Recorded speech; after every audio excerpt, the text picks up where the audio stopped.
having the perseverance to keep going. That would be the one thing that I would always want to pass on to my students because, well, as students, I hear just generally a lot of, I haven't painted for a while, or I don't know what to do next. And there's just a lot of doubt, which is natural, right? We all have doubt. It just the different doubts change, but I think that's natural. And so I think it's a good lesson to them that these things are possible, that you can do it. Yeah. Welcome to the BoldBrush Show, where we believe that fortune favors a bold brush. My name is Laura Ringo-Bear, and I'm your host. For those of you who are new to the podcast, we are a podcast that covers art marketing techniques and all sorts of business tips specifically to help artists learn to better sell their work. We interview artists at all stages of their careers, as well as others who are in careers tied to the art world in order to hear their advice and insights. For today's episode, we sat down with Kim Casebeer, a landscape painter who works primarily in oils, often depicting vast western vistas with dramatic skies. Kim discusses the importance of design and composition in her work, influenced by her background in graphic design. She also shares her experience with a significant commission from Mountain Trails Gallery in Jackson, Wyoming, a triptych of large panels totaling 4 feet by 9 feet. She highlights the challenges and rewards of large-scale painting, including the need for patience and perseverance. Kim also recounts her experience transitioning to a full-time artist, emphasizing the value of teaching, maintaining relationships with galleries, and the role of social media and newsletters in connecting with collectors. She advises aspiring artists to be authentic and find their personal style, often through learning from different mentors or workshops, as well as painting from life. Finally, Kim tells us about her upcoming workshop and two-person gallery show. Welcome, Kim, to the BoldBrush Show. How are you today? I'm good, thanks. I'm glad to be here.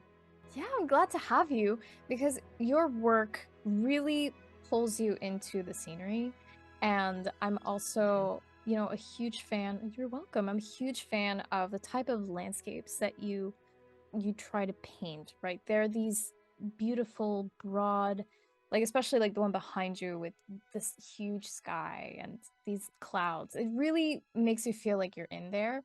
And I Thanks. love those types of paintings. Yeah, you're welcome. So I definitely admire your work very much, which is why I'm also excited to have you. I'm And excited to be here. yeah, but before we dive into your beautiful work, do you mind telling us a bit more about who you are and what you do? Yeah, I'm Kim Casebeer, and I am primarily a landscape painter. I work in oils for the most part, but I actually started my art career in soft pastel. So I worked in soft pastel for about, 10 years before I took up oil paints. Um, I I primarily split my time between my studio, where I'm at right now, working on large paintings, and then I also spend quite a bit of time plein air painting, and I do that mostly for study, just because I really like to be out in the environment and study the real light and the scene that I want to paint.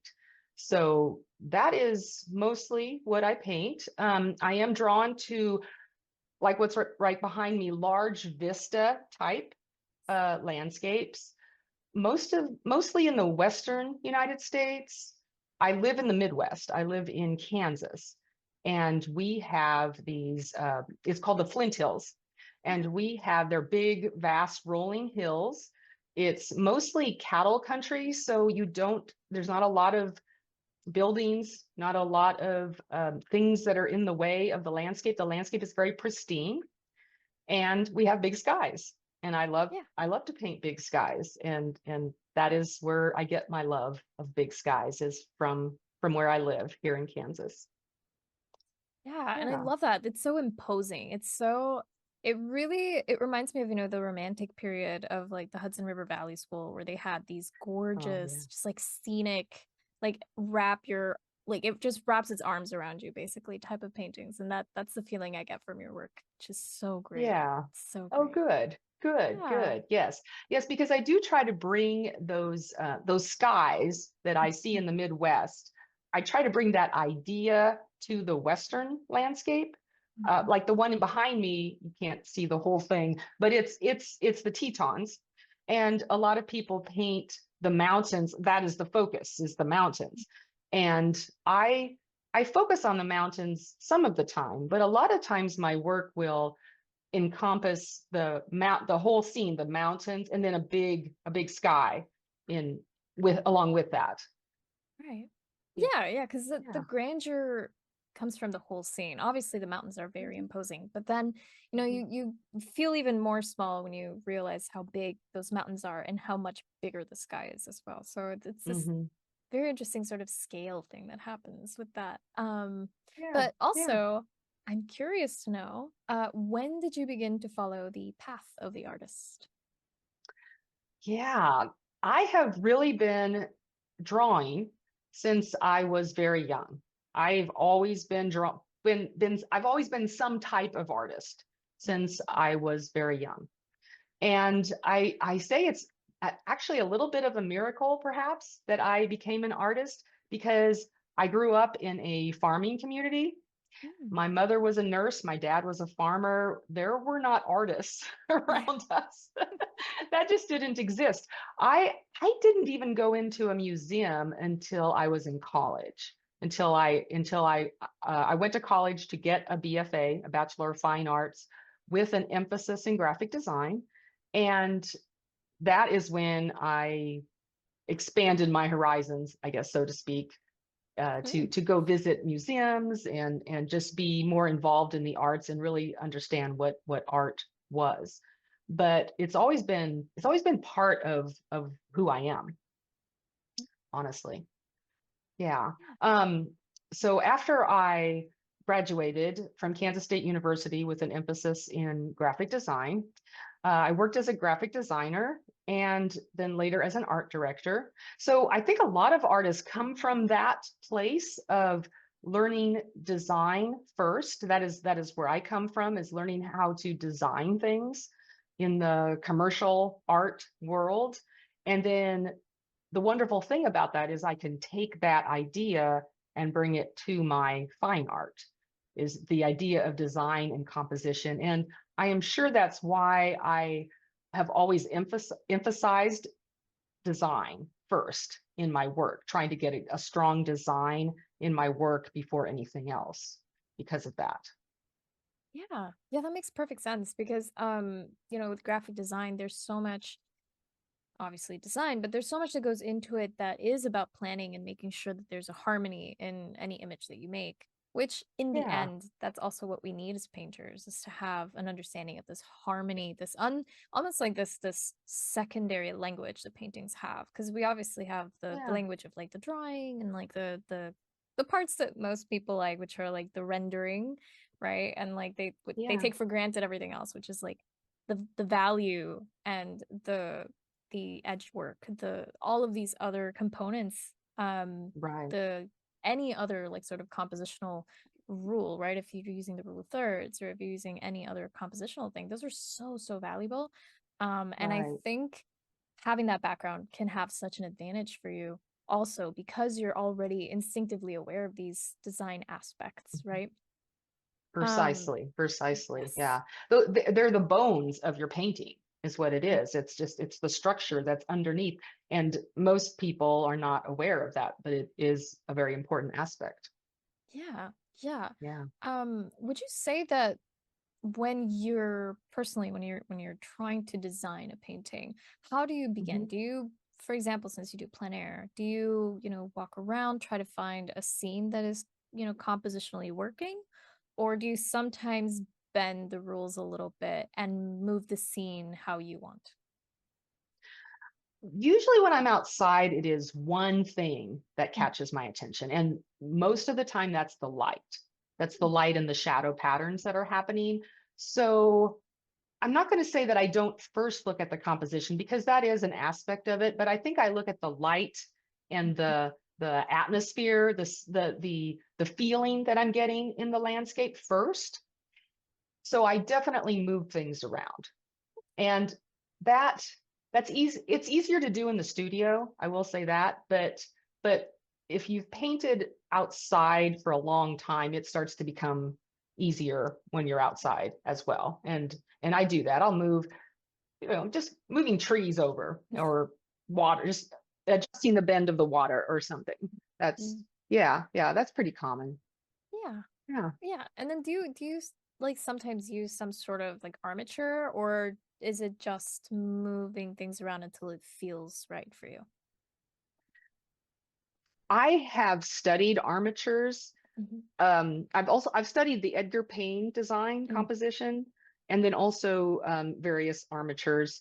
And so I think that that's probably a second nature to me, Hmm. is to just to see that in my head. The more obvious ones like an L shape or a diagonal or S curve and those kinds of things. Yeah. Yeah, I see those.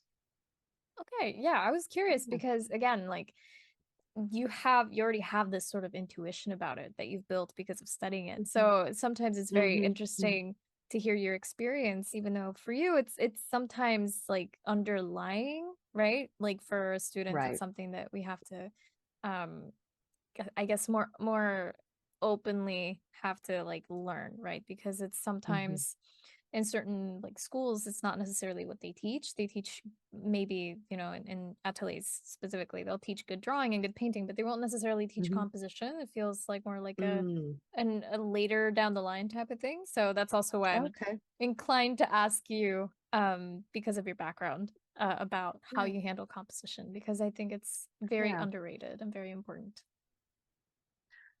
Yeah, it's been an important part of my work for a long time. Mhm. And maybe some of that is because I teach workshops too. And so when I teach workshops, I am reminding the students of those armatures. And because of that, I'm reminded myself. So I think that kind of works hand in hand.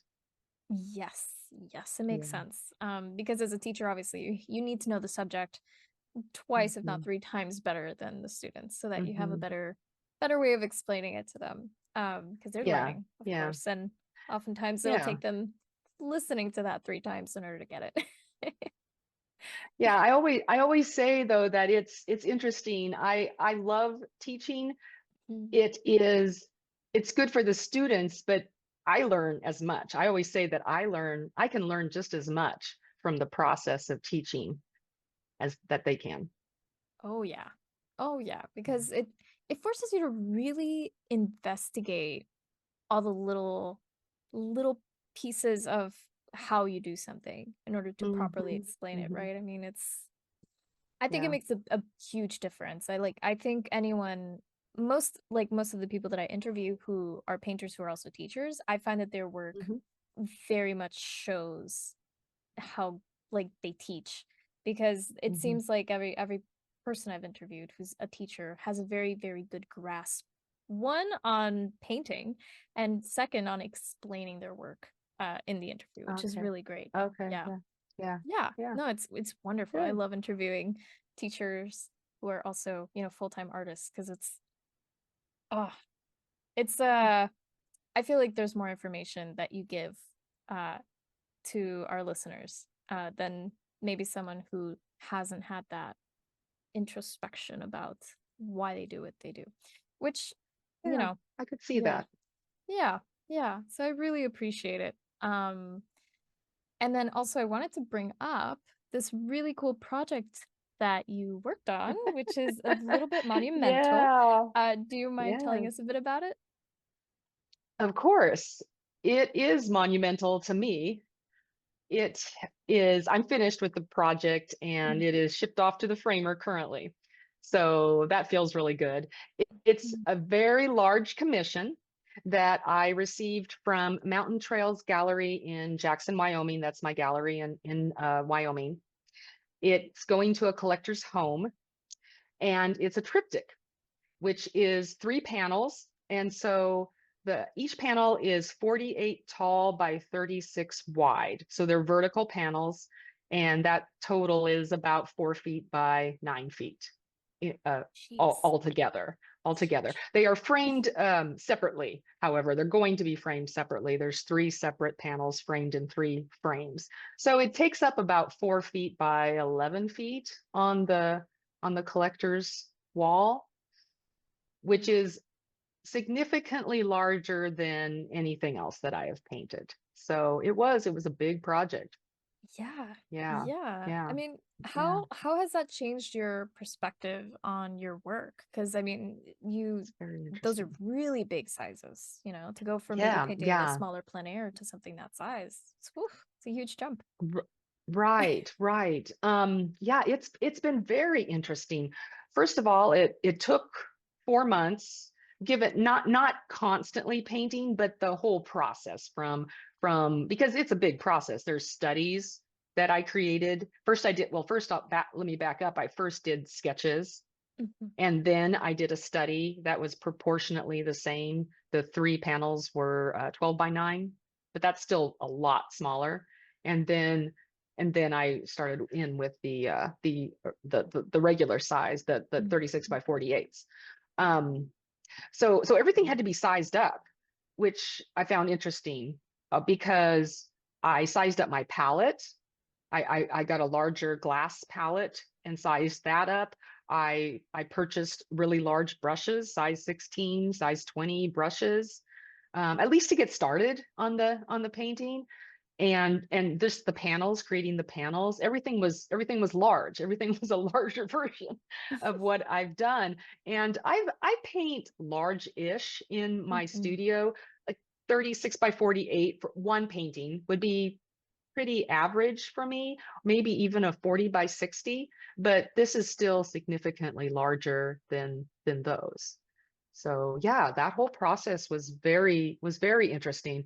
In addition to sizing the materials up, the the process itself, going from study to paint, well, from sketches to painting study to the big painting, all of that just took so much more time than I'm used to. So there was this whole process of having more patience for the process, having perseverance, just being able to continually work on it, and then also being having the ability to recognize, okay, it's time to maybe put it away for a little bit. Because there were definitely those moments also where, okay, I'm not going to make a lot of good decisions right now because I've had it in front of me for so long. You know that how you feel when you've looked at something for so long, you don't see it anymore. You need fresh eyes on it. And so there is a time when you have to put it away and then go do something else. And I'm used to that process. There was just more of it. There was just more times, more stops and starts than I'm perhaps used to on a 36 by 48 painting. Right. Yeah, and that's Yeah. understandable. It's so much more ground to cover and so much more to look over more than once. I mean, Hmm. with a Hmm. smaller painting, obviously you have a smaller brush and it's a lot faster to go through the Right. motions. Right. But with a Right. larger Right. painting, oh, everything is just exponentially uh bigger in every sense. More paint, more Right. brushes, more patience, Right. as Right. you More said. patience, Yeah, more patience, more yeah. perseverance. It's like, I can do this. I don't have to, like, trying to talk myself into it occasionally Mhm. was necessary. I'll be honest, it was necessary. Yeah, Yeah. it seems like a very intimidating project. What made you say yes to it? Well, I have always actually enjoyed painting large. Hmm. And so this would honestly be something that I would eventually want to do. So I wasn't it was intimidating, Yeah. but it was also, I felt like it was a really good challenge. I knew I felt ready for the challenge. I Yes. did. I did. I felt ready for it. And I think it would be something that I would do again. There are certainly things that we do as artists, like, I'm never doing that again. but but this would be one of those things like, okay, I've had almost a month or so since I've worked on it, and I could look back now and say, yeah, I would do that again. Yeah. Yeah, it's a Yeah. huge step out of your comfort zone. It But is. it's It good to is. know that it's something that you were already aiming for as well, because Yeah. it gave you that opportunity to challenge yourself. Right. And I Right. have Right. heard from, from different articles and sources that attempting something difficult, right? And being able to complete it is really, really Mm-hmm. good for your brain. Mm-hmm. And it really makes you, on the one side, it makes you grow. And on the other side, it also reminds you that you are capable, right? That you're not just Right. like, because I feel like, especially as artists, we oftentimes get this imposter syndrome that is kind of difficult to shake because we keep Mm-hmm. moving the goal bar further and further away, right? So we always Right. feel a Right. little bit like behind, or like, oh, I could totally do better, Mm-hmm. without realizing that we're doing amazing, right? So doing Right. a big project like this and Interesting. overcoming it, I think is a very good indicator of, telling yourself like you did something really difficult and you overcame it, and congratulations. And you can do it Mm-hmm. again. So true. I don't think as artists we pat ourselves on the back as much as we should, maybe. I don't know. It's an interesting Yeah. idea. Yeah. Yeah. I think Yeah. also because, it's, on one hand, it's a very solitary career, right? We don't really have Mm-hmm. much people around us, unless, in your case, with students, it's a little bit easier to maybe hear something, but it's not quite the Mm-hmm. same as having like your own mentor, or having like someone there with you Mm-hmm. telling you Mm-hmm. something. Oftentimes, I think artists are their own worst critics. Um, Yes, yes, yeah, we yeah. can be. Oh, Hmm. yeah. That Um, would you say that there's like a major lesson that you got from, doing this project that you would want to pass on to your students? okay. I do think it is the having the perseverance to keep going. That would be the one thing that I would always want to pass on to my students because, well, as students, I hear just generally a lot of, I haven't painted for a while, or I don't know what to do next. And there's just a lot of doubt, which is Mhm. natural, right? We all have doubt. It just the different doubts change, but but I think that's natural. And so I think it's a good lesson to them that these things are possible, that you can do it. Yeah. Yeah. Yeah, that's very inspiring. It's very motivating as well, because oh, I think so much of, for example, like painter's block, right, or artist block, as they like to say, is Hmm. fear. Hmm. I think Oh, it's, for sure. For yeah, sure. yeah, Yes. especially when Yes. it's, someone who's Yes. just starting out, or someone who maybe doesn't see themselves like they're quite at the level that they want to be at. I think it's so easy to Hmm. just give up or put Hmm. it away for a Yes. while. Um, Yes. Yes. yeah. So I think, yeah, trying something a little bit intimidating, it can, really push the person to Right. go for it. Yeah. Right. I've discovered for myself now that I'm done with the project, Hmm. I don't know. I've done a couple different sizes since. I've been working on an 18 by 24 and a 24 by 30. These sizes have seemed so easy. And so that Hmm. intimidating part, I thought, oh, this is interesting because this is not intimidating to me now. And Hmm. what I'm finding for myself is that my brushwork is getting really loose with these, Ooh.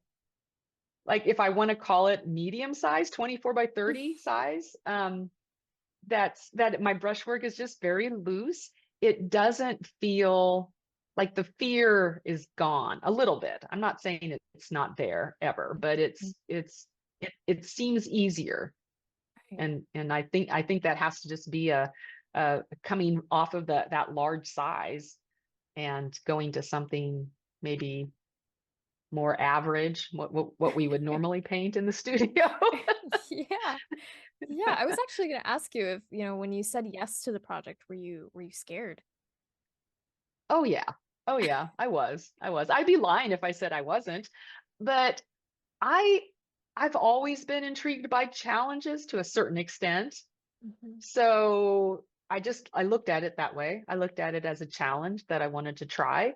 And right or wrong in my mind, I thought, well, if I'm going to paint this large, I would rather do it for a commission piece, for something that I know that I can get through and that is sold, than for something that might hang on a wall and I've got to, and maybe it won't sell or maybe it will sell, but I don't know. I don't know. That's an Yeah. unknown.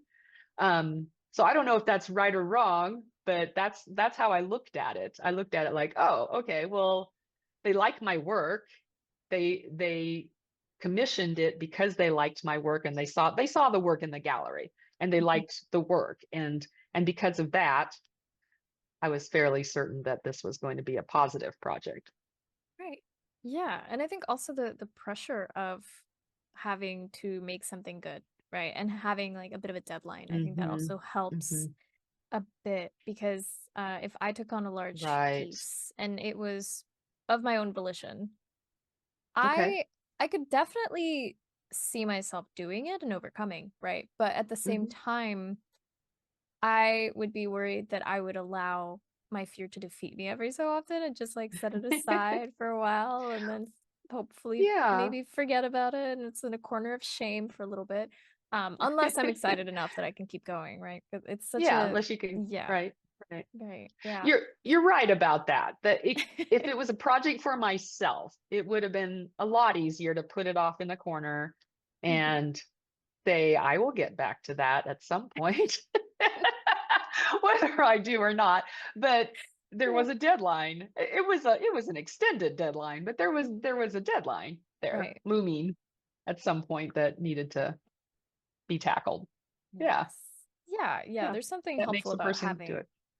yeah, exactly. There's something helpful about having that third person just like looming over here, like Hmm.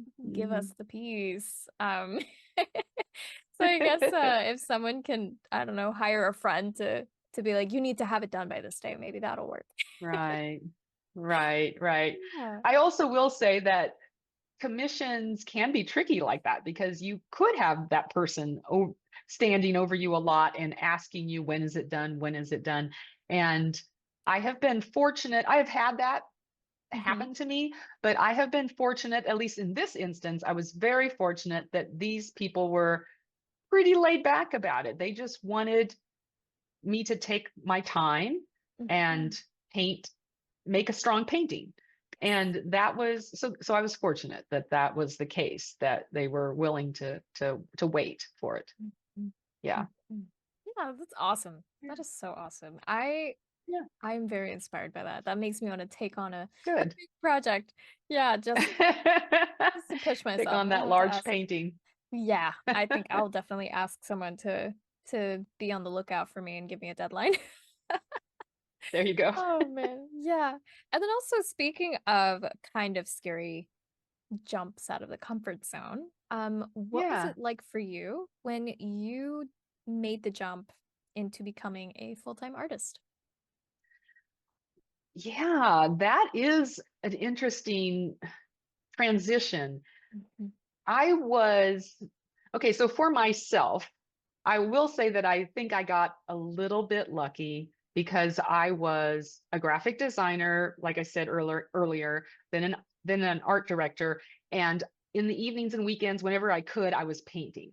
Mhm. I started showing at a couple of galleries, and it was early 2000s, I believe, like late 2001. I had a one-person show, and then I had another one-person show early 2002.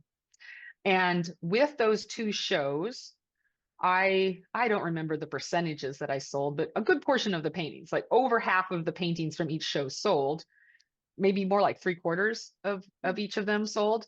And it was a time when sales were really good in general in the art market. Mhm. And I just and that I realized that I sold more, I made more selling the work during that time, during about a year, than I did in my for my annual salary as an art director. And so I guess I was lucky in that respect, that it almost seemed like a no-brainer. Oh, if I can do this, then why do I have the day job? What do I need the day job? I don't need the day job. Mhm. And so that allowed me to have the confidence to make that leap, to make that jump. Um, the the motivation part, I think, is different. We all have to have that, figure out what that is that's going to motivate us to move forward. And I will say for myself, I feel like it is shows in the galleries because you have a deadline, because you have this deadline, you have to put out 20 pieces at a certain time. It's the shows at the galleries that give me that motivation. And also commissions and other things like that. I think I need that deadline. I think I need that motivation. But that definitely helped, especially at the beginning. Nice. Yeah, that's Yeah. interesting. At BoldBrush, we inspire artists to inspire the world because creating art creates magic, and the world is currently in desperate need of magic. BoldBrush provides artists with free art marketing, creativity, and business ideas and information. This show is an example. We also offer written resources, articles, and a free monthly art contest open to all visual artists. We believe that fortune favors the bold brush. And if you believe that too, sign up completely free at boldbrushshow.com. That's BoldBrush show.com. The BoldBrush Show is sponsored by Faso. Now more than ever, it's crucial to have a website when you're an artist, especially if you want to be a professional in your career.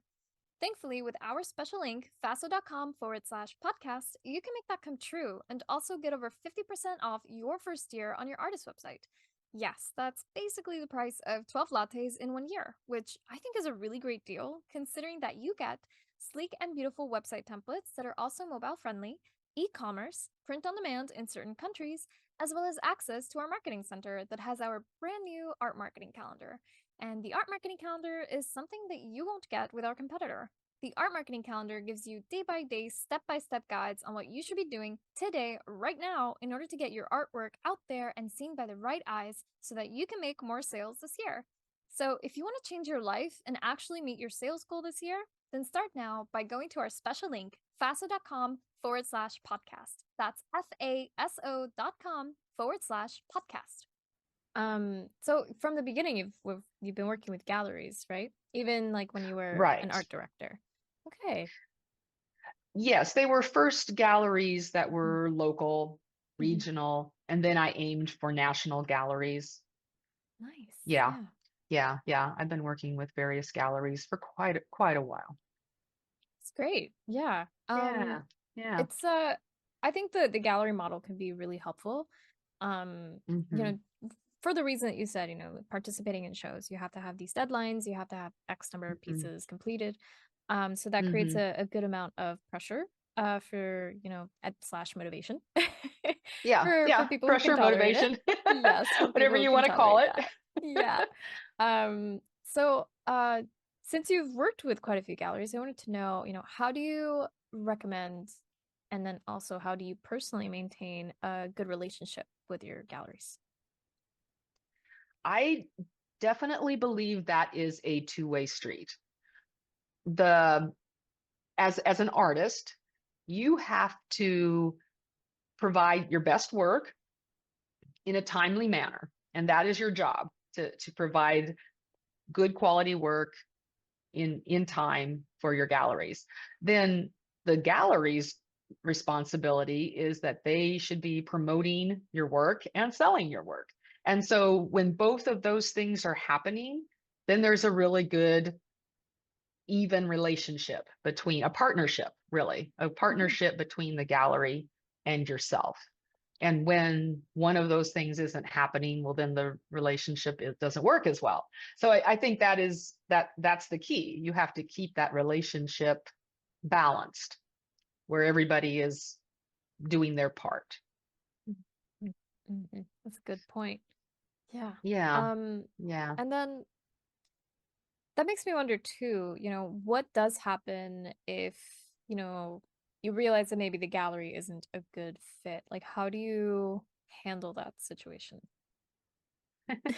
Um, I try to communicate as Mhm, well as I can. I mean, the first step is to have a conversation, right? mhm, Just sit down, have a conversation. I don't think this isn't working for me, and maybe you can work it out. Maybe you can work it mhm, out with the gallery.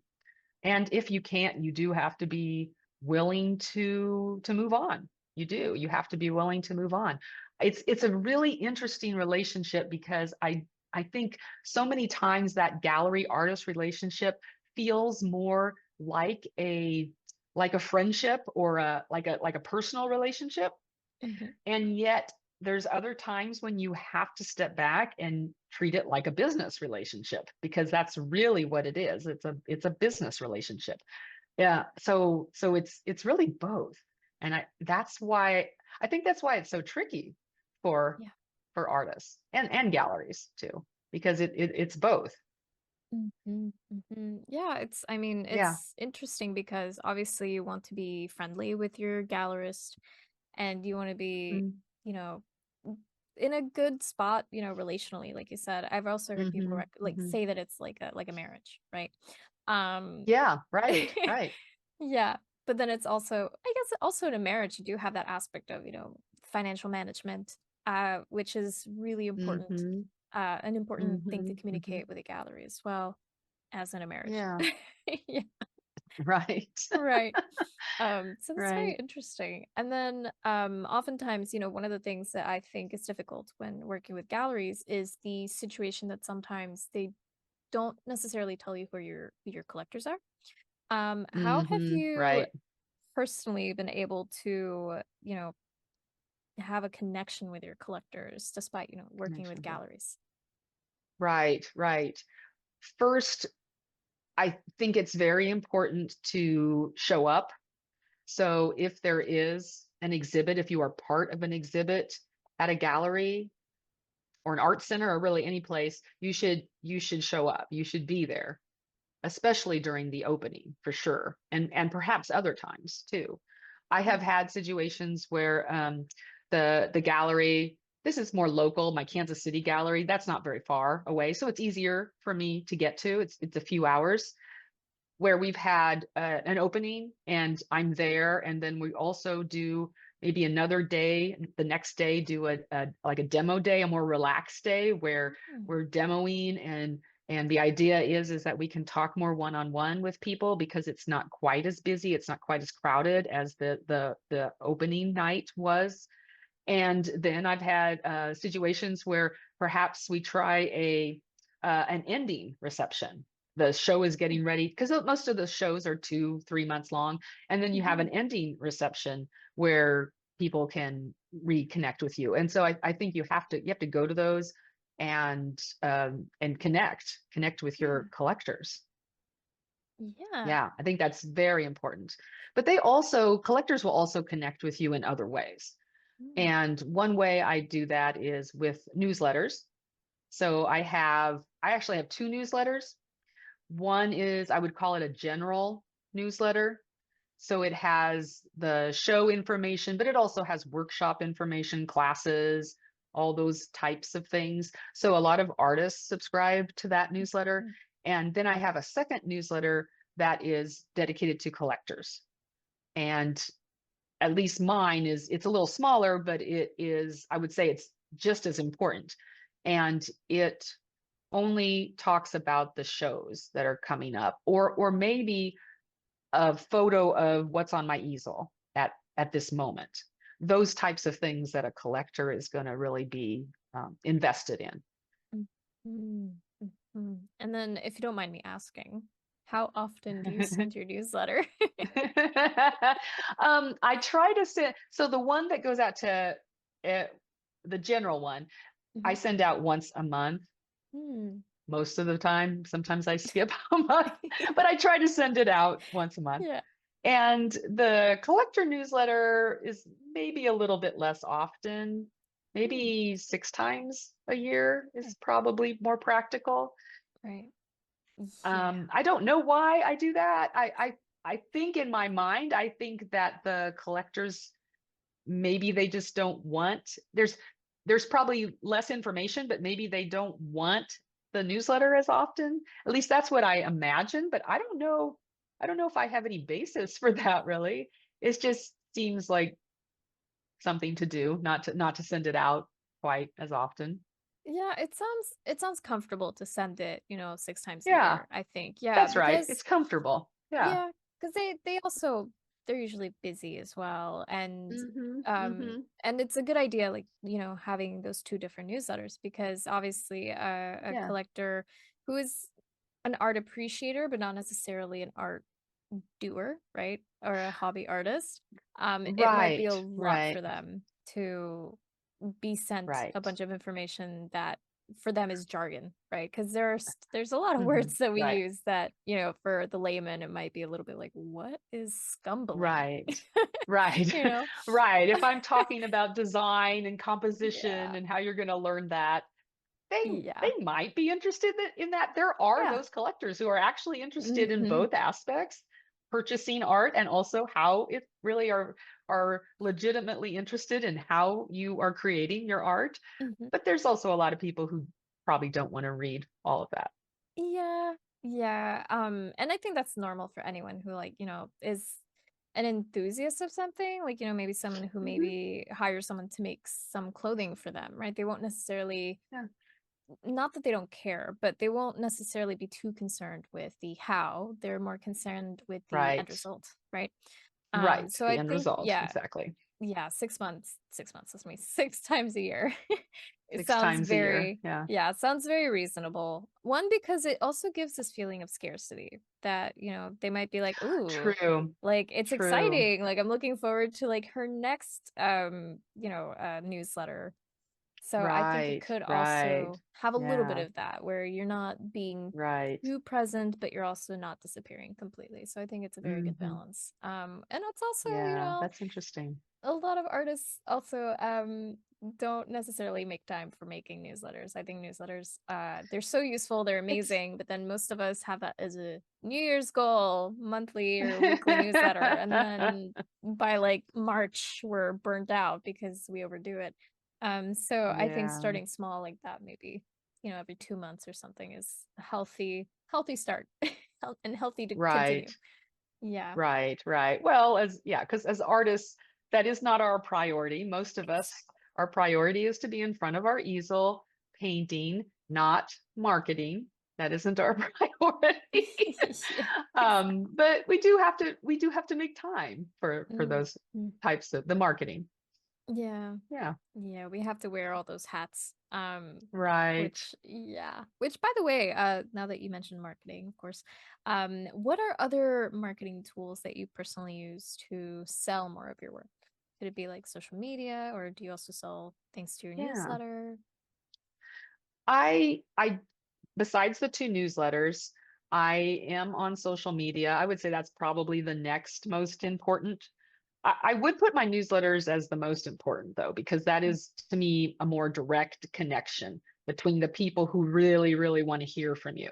But that being said, I also have heard from collectors who will follow me on Instagram. They'll see something that they like and they will reach out. They will reach out to me and say, well, where can I buy that?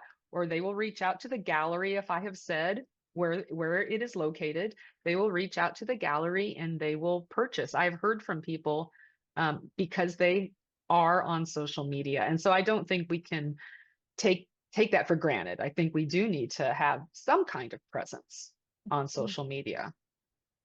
Right. Yes. So I'm on Instagram and Facebook and recently Blue Sky. I'm trying that one out too. So we have to try all these things and see what see what works. Yeah, yeah. And then, that's also another changing landscape. I mean, it's if we Oh have to yeah, try to and it's keep up. always Yeah. changing.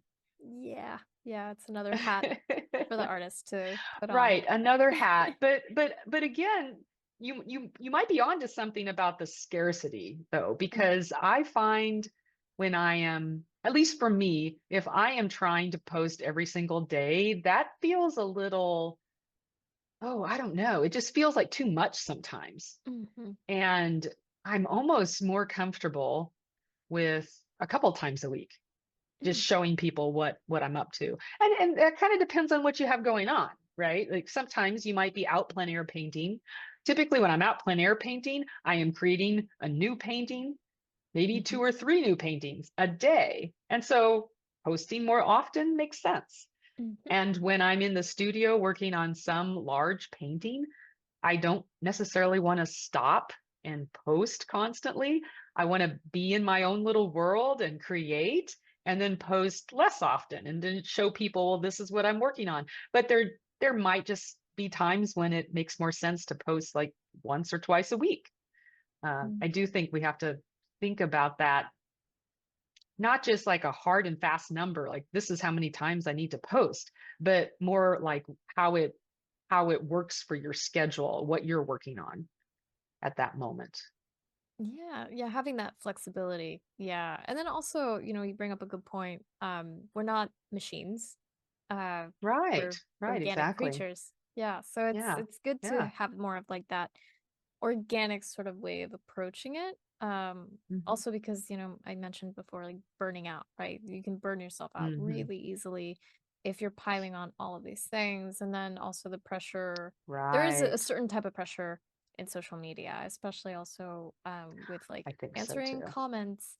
And if you don't post it at a certain time, and then Right, all of these other things that come in with it, I think it's good to right, just be right. concerned with posting something good and Hmm. just Hmm. letting it be and just Yeah, continue doing just your thing. yeah. Well, just being authentic. Like that just seems like that goes along with the being and being yourself, being Mhm. authentic. If I am whipping out little plein air paintings more often, then it probably makes sense. Like, oh, look what I did. And now I'm in this new location painting. That makes sense. And if you're in your quiet zone in your studio, it makes sense to be a little bit more quiet. It's just Yeah. being ourselves. Yes, definitely. Yeah. And then I was curious to know, because of course a lot of artists, we tend to diversify our income. Um, Hmm. Hmm. and you mentioned teaching. Do you find that teaching has helped you? Because I know obviously with sales, right? It's not, sometimes you might go like a month without selling something, right? Or you might go a Hmm. bit of a while, or another month you might sell like 3, 4 paintings, and that's awesome. But how have you been able to temper those highs and lows in your income? Right. With the sales. Yeah, I Hmm. think definitely teaching helps that. Mm. We all need more than one avenue of income to feel like we are making progress. And I have done both in-person workshops, which I love, and then online workshops and classes, which I also love for different reasons. And I think those avenues allow some flexibility so that then when you're back in your studio, you're not feeling that pressure to, I've got to sell something. So I think the avenues of income are very important. Definitely, Yeah. definitely. Yeah. Um, yeah. And then, do you have any final advice for someone who wants to become a full-time artist? I think there's so much advice we could give, right? Yeah. But I think the overall one that I really need to say is that you have to be authentically yourself. Now, that is easier for me to say perhaps than somebody just starting out. And so I also tell people it is absolutely okay to look at different what other artists are doing, and to maybe there's something about what they do that clicks with you, and you want to try that. And so you try on these different hats. You try on being a, this type of landscape painter or a plein air landscape painter. And then after a while, though, after trying different things, you have to figure out for yourself who you are.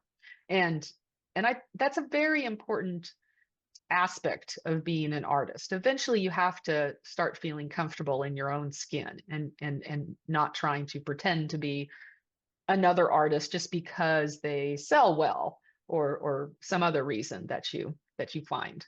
Mm, mm, Yeah. So mm, mm. it might seem like kind of an abstract type of bit of advice, but but I think it's so important. I really think it's so important. And we are bombarded with all these images on social media and other places now. And so we see what everybody is doing. And I think now more than ever, it's so hard to get out of that mindset of looking at what everyone else is doing and reminding yourself of who you are. Very beautifully said. Yes, very wise words. I totally agree. And it's, yeah, I agree that social media, it's, and I've mentioned this in past episodes, is that it's a double-sided blade, right? It's a double-edged sword. And Yes, for sure. it's great for inspiration, but then there Right, is a right. point where you have to say to yourself, is this something I appreciate or is this something that Hmm. resonates? Because there's a Hmm. bit of it's a blurry little edge, but it's there. Yeah, And yeah, right. yeah, and you make a great point with not focusing on the economic aspect of it. Because Right. one, social media can lie. Some people Right. like to Right. seem successful, but Hmm. times out of 10, artists are doing their best. And, their success may seem a certain way, on paper or on Instagram, but you never know what someone's actually going through with their work and with their, personal lives. So it's also good to remind yourself Right, that they are right, human and that right, it's good to stay in your lane also and figure yourself out. right, Because in the end, that's what we're right. all aiming for as artists, right? To be, like you said, authentic, to Hmm. find that Hmm. inner voice. Which actually, if you don't mind me Right. asking, what was it like for you to find your personal voice in your work? I took workshops from several landscape painters that I admired in the beginning. I haven't taken a workshop for a while, but I took them because I admired the work that they did. But then I found myself doing that exact thing where I would start to paint like them. And Mhm. then you have to take a step back and like, wait a minute, what am I doing here? And so I took several workshops and I guess combining all of that information was helpful. What really pulled me to my authentic self, I believe, is plein air painting because it was when I went out to be in the moment of capturing light and the atmosphere, just what was in front of me, that I just forgot about that idea. You've got to find your style. I hear that from a lot of artists, like, well, I need to find my style. Like, oh no, that's not how it works. The style finds you. You just paint and you get into the moment, and then the style finds you. And it took me a little bit to figure that out because I was trying to find my style. And when I went out and plein air painted, that's when that clicked because I was in the moment. You don't have time to overthink like, oh, how am I going to paint this? That wasn't the point. The point was to simply react to the landscape that's in front of me in that moment. And so when I started doing that, I stopped thinking about how other people painted and I just painted. And then a style happened. Now it's kind of funny to hear other people talk about my work in that way. They say, "Oh, she has this interesting style," and yeah, I know. It takes me aback a little bit. Like, oh, I do. I have a style because I don't even think about that now. I really Right, don't.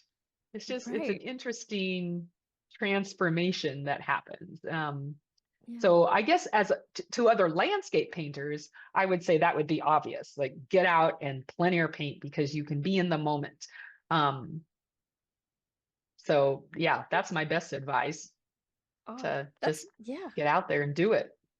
Yeah, it's great advice. Again, I Yeah. feel like there's this recurring theme that we've got going of pressure. And I feel like, with plein air painting, there's a bit of a pressure, right? Because the light is Oh, changing yeah. and the Yes. everything's Yes. changing and you have to catch it. So it does shut Yeah. off that Yeah, side of your that's true. brain of, imitation. And it Right, just right. turns Or on the just overthinking. yeah, and it just like get it done, get Mm-hmm. it done, get it done.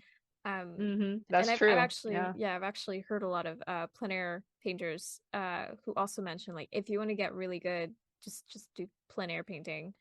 Mm-hmm. It'll improve your skills tremendously because of that Right, pressure.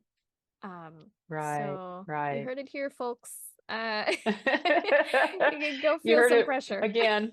Yeah. Go out there and do it. Yeah. Yes. And Yeah. do it afraid. Yeah.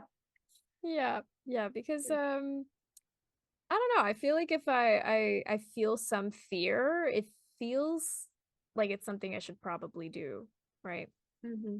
Yeah, Because we you can't said stay in our comfort zone exactly. all the time.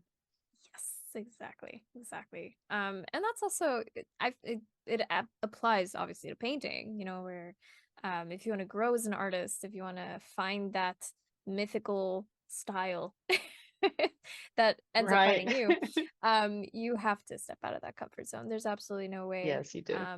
no other way to do it. And then it also applies to life as well, you know, in a more Yeah. philosophical sense. Yeah. Yeah. So true. So true. Yeah. Yeah, Yeah. awesome. Well, do you have any upcoming workshops that you would like to share with us or exhibitions? Yeah, it's, yeah, the next workshop that I have scheduled for now anyway is in Vail. It's the Vail Valley Art Guild, and Mhm. that is August, oh, I'm sorry, I wrote it off to the side here, August You're 4th good, through you're good. 6th, at in with the Vail Valley Art Guild. Mhm. And then I also have a show coming up. That's more recent. That's in April. I have a Mhm. show at my local gallery, Strecker Nelson West Gallery here in Manhattan, Kansas. It's a two-person show. So those Mhm. are the things that I have on the calendar right now. I have a lot of other, I always travel to Jackson once in the summer and deliver more work. So people can see more of those, my events on my website if they want to see more. So, yeah, and what is your Yeah. website? Yes. What is that? It's it's kimcasebeer.com. Pretty Awesome. simple. Yeah, and then your social media. Yes. So on Instagram, I Mhm. am Kim K. Spear Artist. And on Facebook, I'm Kim K. Spear Fine Art. Mhm. And on Blue Sky, I'm just Kim K. Spear. And why all the different ones, I don't know. I wish I had an answer for Yeah. that. Oh, but you're still Kim Casebeer, which is what I'm counts. still Kim K. Spear. Right, Yes, right, yeah. And I'll include all of right. your links in the show notes so people can go Okay, check out your okay. beautiful Sounds good. work and sign up for your newsletter. Yeah, So yeah. yeah. So thank you so much, Kim, for all the awesome Thank advice. you. Yeah. Thanks for having me. This Yeah. was fun. Yes, it was.